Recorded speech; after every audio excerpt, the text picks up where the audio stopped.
Hello, and thank you for joining us again. This is video number 3 in our series of friendship faith sharing.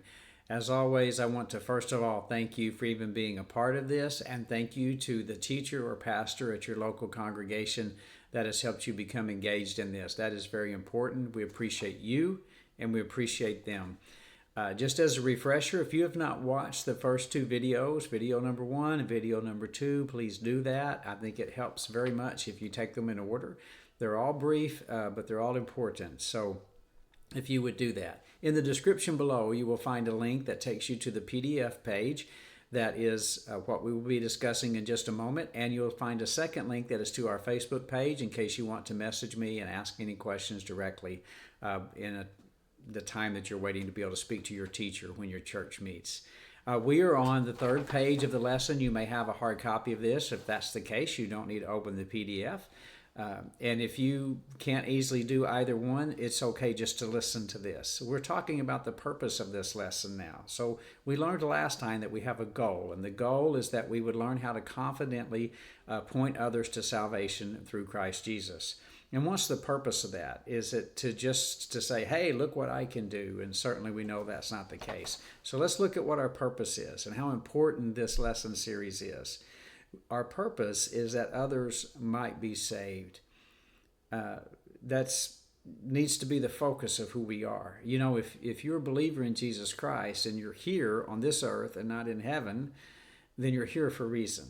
God is keeping you here not because heaven's not ready, because it was ready the moment Christ gave his life for us. It's not because you aren't prepared, because you were made ready and worthy enough the moment you received Jesus Christ. So why are you here?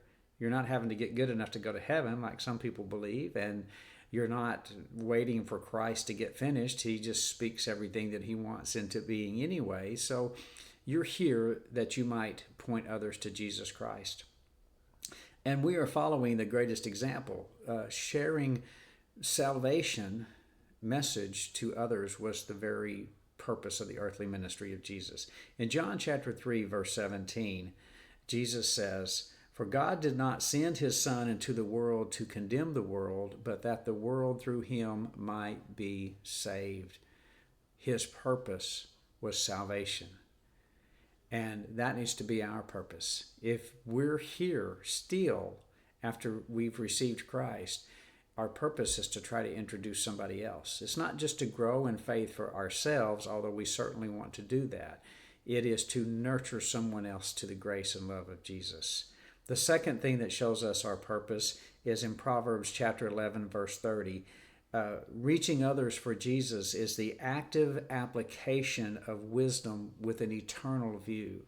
It's important to have earthly wisdom and know how to deal with people and know how to show grace to people and know how to show love to people, but we also need to have wisdom that has an eternal view as a part of that. And Proverbs 11, chapter 11, verse 30 says, "The fruit of the righteous is a tree of life, and the one who is wise saves lives."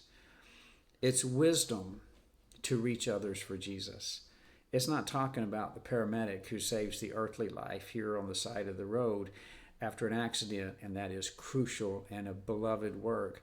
But it's talking about those who have an eternal view and are reaching the lost with the grace of Jesus Christ.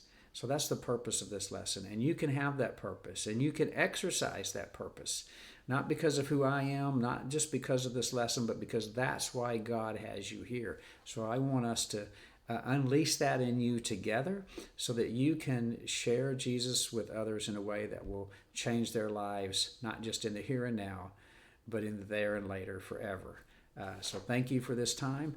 Ask your teacher, and the next time your church gets together, any questions that you have, feel free to open the links in the description section below. God bless you and have a great day. Thank you.